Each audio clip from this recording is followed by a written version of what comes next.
Samsung's best ever phone has got the One UI 8.5 update. Let's dive into it to show you what's here, but also what's not. Welcome back to SamMobile TV. You're here with Daniel. One UI 8.5 on the Galaxy S23 Ultra. This phone here is widely lauded as one of the best Ultra Samsung has made. Maybe the S24 Ultra can have a shout of that too, but this one's definitely up there as one of the best. Reason why is build quality, the fact that it still retains that slight curve on the back and on the front, the curved display, everything about it, the 10x zoom as well, just has really fun memories for a lot of people. Now that it's been 3 years since this has been out, software is starting to age. And because Samsung aren't bringing out software on this, I guess to match the newer software, it's going to be missing some things. Let's show you what they are. First, let's show you what it's got. Of course, you have the customizable quick panel here on Galaxy S23 Ultra. Hit this edit icon and I can customize the options in here as I need to. But it's not as customizable as you might think. And that is where, that doesn't look very good, going into Good Lock and opening up Quick Start gives you the option to customize it more. I think that's what a lot of people probably just want by default. So if I go to Quick Start and I go to Advanced Settings, there's resize panel items to allow me to adjust it freely. It'll also show bar levels, which means I can show the bar levels here of like the volume slider and the brightness slider. But if I hit edit here, I actually have freedom to make things in whatever orientation and size that I need it to be. Not that you might want it to be like that, but it can be like a nice little touch to create things like nice and compact. And then you get things a little bit cooler. Like I can put create note here, but have it go long ways. That's cool. And then I can delete things if I don't want to. And I also can go in and add controls should I feel the need to bring them back in, but I don't need that one. So done. That's my quick panel now customized. One UI 8.5 has also got the new visual updates too. So things like the gallery getting the floating menu bars at the top here and at the bottom. But not just that, the phone app also has that too. And apps like Calendar, if I can find it, have the search bar down the bottom. And also if I go into apps like Reminder, find that there, that's also got the sort of new style of One UI 8.5 over the top of it. If you go into the settings, you get the revamped settings look where it's got the menu descriptions removed and it's just the menu items there.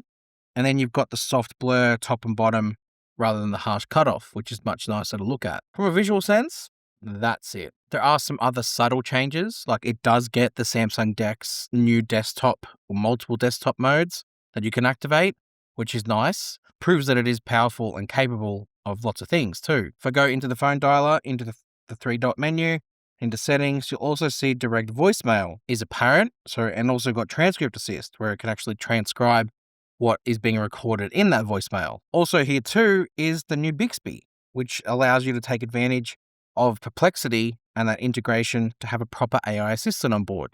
So that's here too with the Galaxy S23 Ultra and One UI 8.5. The connected devices menu show things like audio broadcast and you get storage share. What's perplexing about this update is what's not here. Now I get it.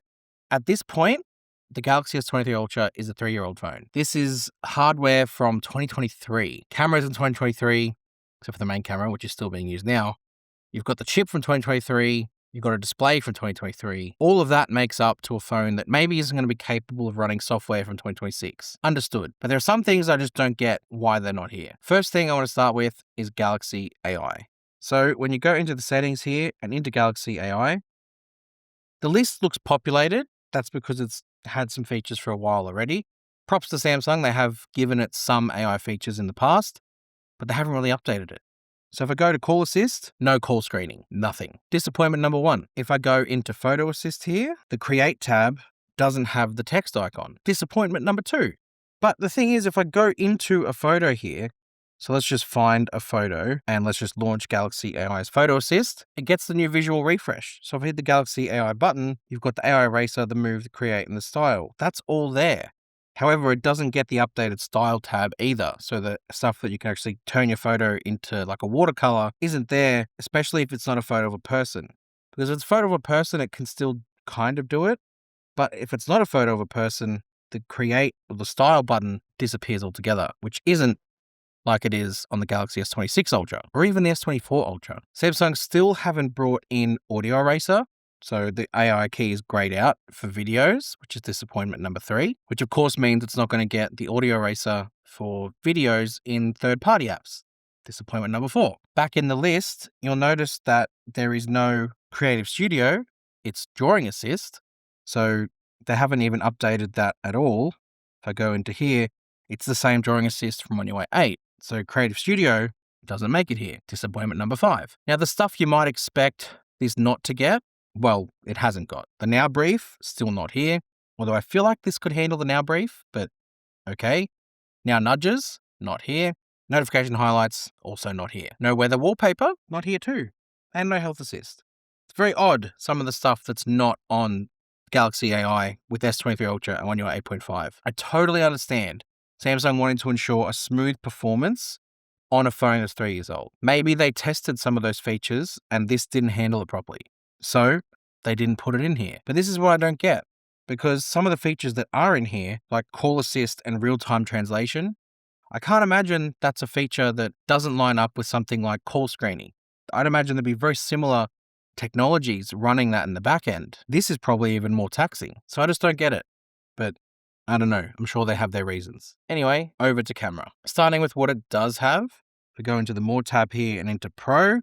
It gets the clean toggle or the clean preview toggle in both Pro mode and Pro video mode, which is a One UI 8.5 feature. If I go into the 4-dot menu, into settings, it gets some of the visual changes to the settings menu.